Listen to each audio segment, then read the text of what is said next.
This is the AHRMM Subject Matter Expert Podcast, hosted by Justin Poulin. Tune in every month as we speak with industry experts to highlight success stories and solutions from the field that advance the healthcare supply chain. And now, Justin Poulin with this month's expert.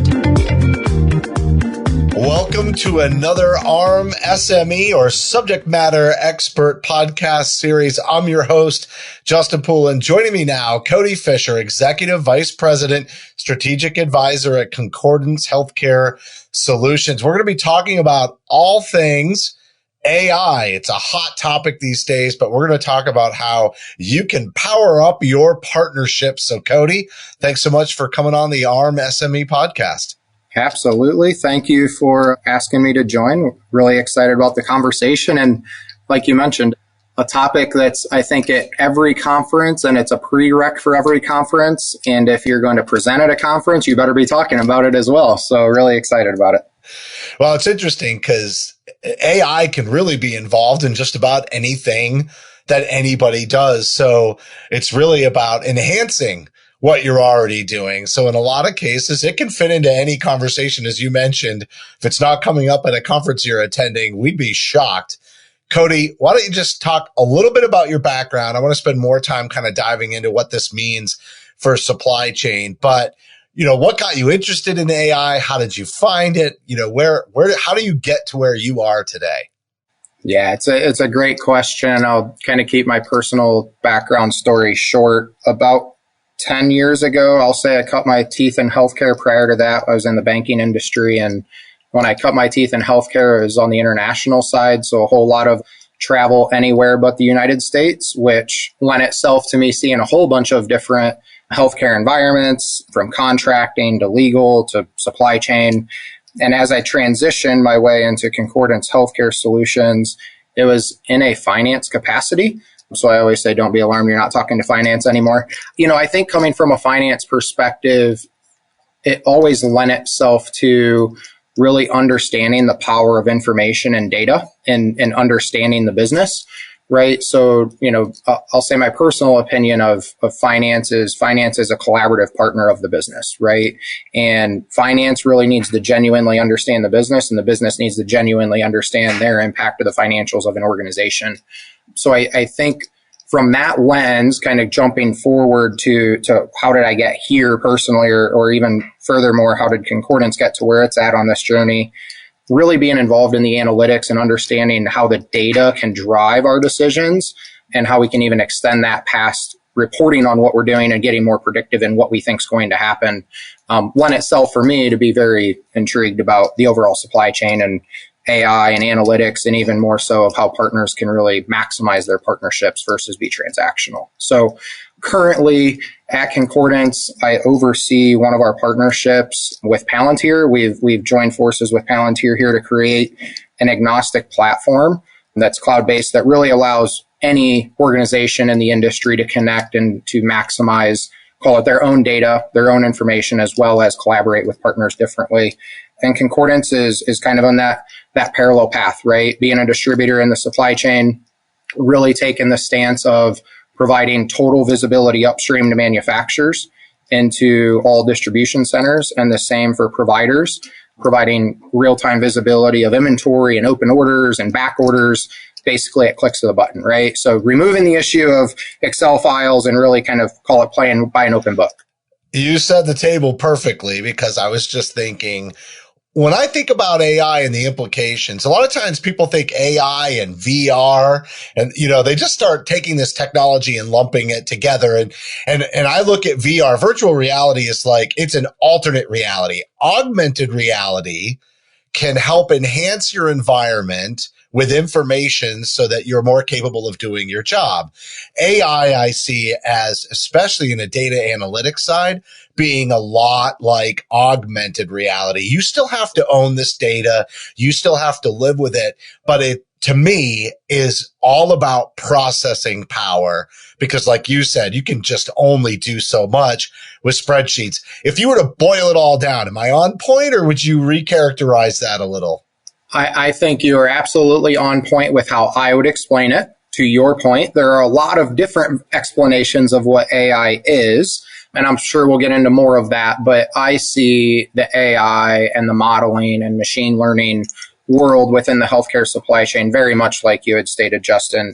It's that augmented reality. It's the virtual assistant that is helping us be better in our individual supply chains and across supply chains when we think about our partnerships and trading partners throughout the industry.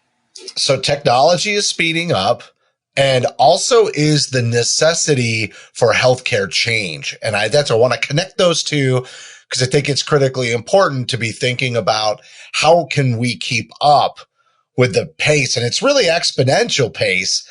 We have to be able to leverage technology to keep up with what it's capable of doing. So I'm now going to take this all the way back down. That was really high level. I want to get a little concrete with you, and I want to talk about some obvious wins. So I want people out there that are listening to this to think, oh, that doesn't sound, so crazy.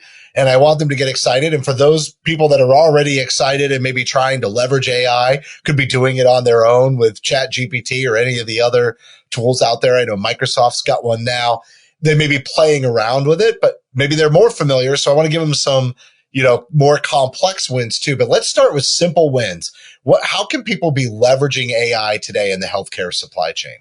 Yeah, it's a really great question. And I think, one note that I'll mention here as we've turned the calendar year to 2024, I will say the curiosity of the healthcare supply chain has seemed much more prevalent when it comes to AI, right? So Justin, you had mentioned folks just having that curiosity of like, okay, I've seen enough people use ChatGPT. I think I should start using this and just trying it out, right? So I want to say one, kudos to the industry because I think many organizations are trying, right? And some are very much farther along than others. So that's kind of my first note. But when it comes down to simple wins within AI, and I know those that really lean on the technical side of what AI is or what it is not may not necessarily enjoy my approach to this, but I think it brings it to simple business reasoning. And I'm going to start really with like explaining the simple ones by identifying what I don't think AI is. So in our organizations or across trading partners, when you hear words like reports, go run an analysis, those should be immediate flags to say, I think there's an opportunity for me to automate something, right? Or to speed something up. So it's not, hey, Justin, can you go run this report for me, right? It's, wait, why am I asking a person to run a report for me or bring me an analysis of a business scenario, especially if there's repetition there? There's a simple win of how to leverage, quote unquote, AI or the umbrella of AI, even though it may look like an RPA, it may look like some other version of automation and not the, to your point earlier, the AI that we take it to of like, oh, I'm having conversation with some bot. It doesn't have to be that to get started. And to me, that's the simple end of the spectrum is automating workflows and processes, emails, communications between organizations. So we've talked to many providers that are, sending immediate automated responses of, hey, I think my product's delayed, or, hey, I'm using more of this product. Do you have inventory on hand that can support that? Those are automated communications that are already happening throughout the industry. So what about some more complex wins? I agree with you on the reports piece. There's nothing more frustrating than sitting down with a couple of data sets, using that VLOOKUP function, trying to cross map different tables. And then you realized you made one error, but you already deleted that section of the data and you've got to start all over. I definitely hear that. But where could we really take this that's achievable today? Yeah, it's a really good question. I'm gonna kind of talk in two parallels here. And it's going to be the parallel of within organizations and across organizations, and all contexts that I share, examples that I share will be in both, right? You can think about it as your own org or across multiple organizations. And in a couple of those scenarios that we're living with or building real time, and we've seen traction throughout the industry in these as well, think of things like item cross references. So it could be a provider has some M&A activity and they bring another hospital into their system. And historically, matching up what the new hospital bought and procured versus what the entire system buys and procures is a relatively manual process, right? Where the VLOOKUP works and item numbers match and all this stuff. That's great. Okay, cool. We know that. Well, what if they don't? Well, now you're bringing in the contextual side of AI of what item descriptions look like, what do velocities look like. Instead of a manufacturer name being 2 digits, it might be, or 2 names, it might be 3, it might be combined, it might have a period in there. That is such a great example. Like, I have to just jump in, but you literally showed the simple to the complex, in the way you described that, because you're right. Anybody who's done the VLOOKUP function, the data that matches is great, but then you have 20% that takes the next 5 hours to try to sift through, because maybe the naming convention is different. I mean, even if you're looking at tax IDs, some companies have multiple different tax IDs and so here's another thing about AI. And when you and I teed this up, we talked about actionable insights and those being achievable, right? But is it possible to leverage AI not only to figure out those exceptions in the data set that you're trying to match up, but also for it to learn and be able to repeat confirmed positive matches in the future? Absolutely. Yep. So even beyond, just cross-referencing, think of substitutions, whether it's coded as approved, recommended, et cetera. The models will learn off of themselves, right? So if Justin accepts a substitute item, the model will or can automatically sub or recommend that substitution going forward. So, the possibility is 100% there.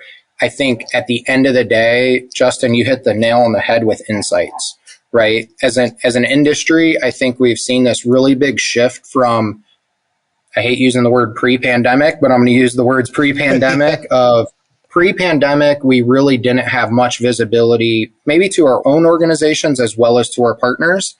And I think we've went and transcended the entire spectrum. And now where we're being visible with some partners, it's almost too much, right? It's like, well, here's everything. And it's like, well, we want actually only the stuff that matters, right? Or those insights that I need to make a decision on that are going to impact me. And I think that's the power of AI, or more generally speaking, modeling. When we talk about demand planning, forecasting, inventory management, how do we tie all these things together with a pretty little bow and generate insights of what's going to impact us in our supply chain and across our broader supply chain and trading partners as well? I've talked to so many people that have said the only way to survive today is to figure out how to manage by exception. The problem is you have all these like one-off exceptions. And when you come across them again, you think, I know we found a way to deal with this, but I can't remember what we did.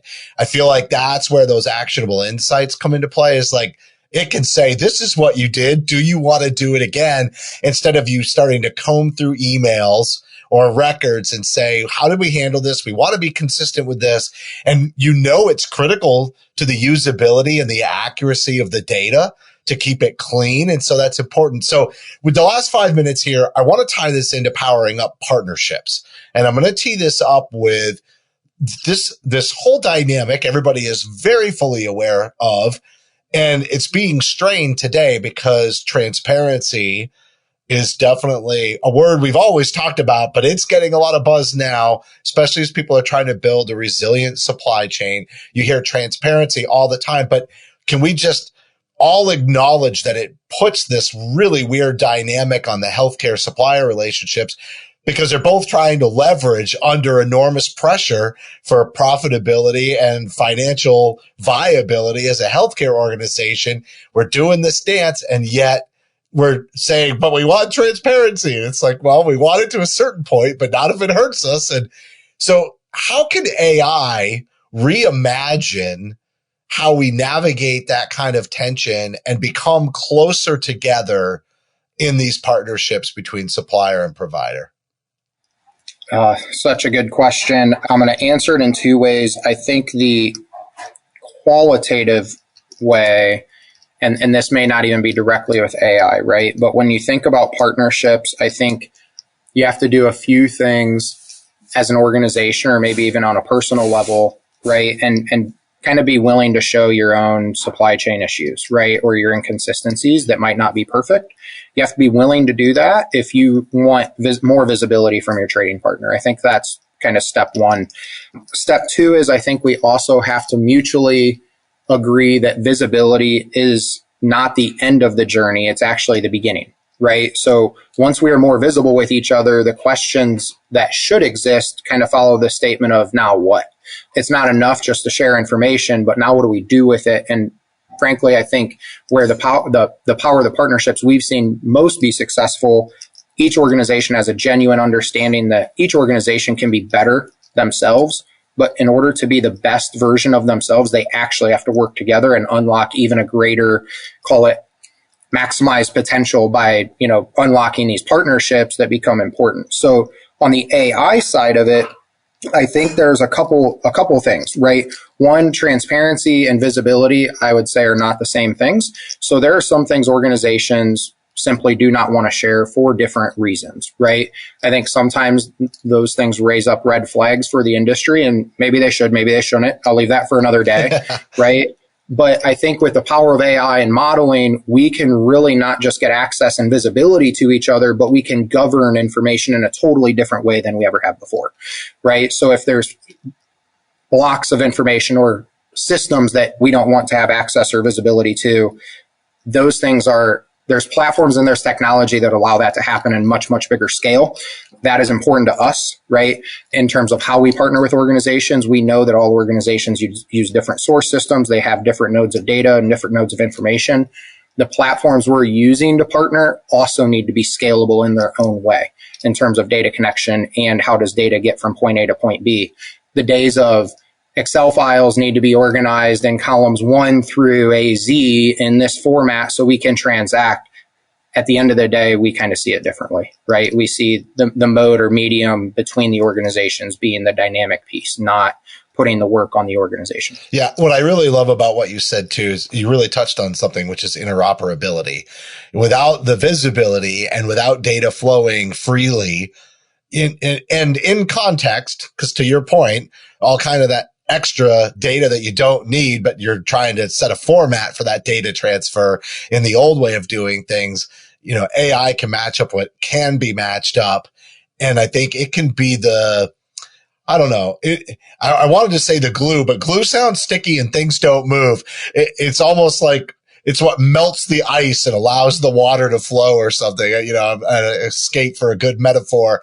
But, it's about creating a thriving healthcare ecosystem by moving data more quickly, correctly, accurately, and that allowing us to do some real transformational things.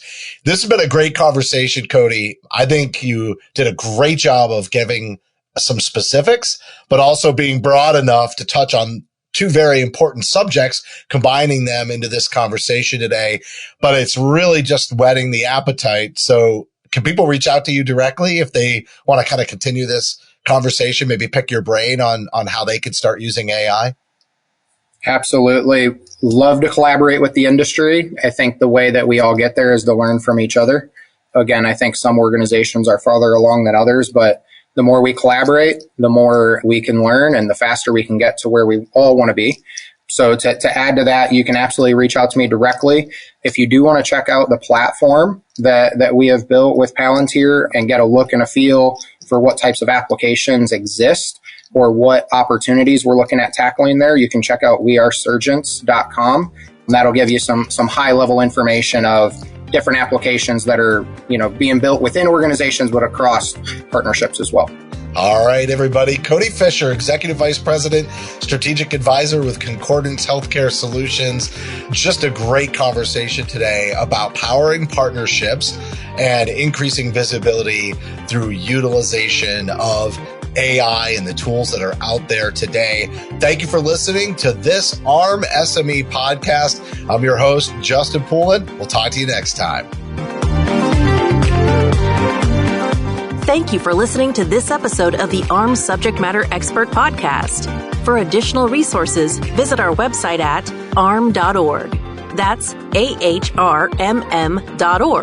Tune in next month for another edition of the AHRMM Subject Matter Expert Podcast.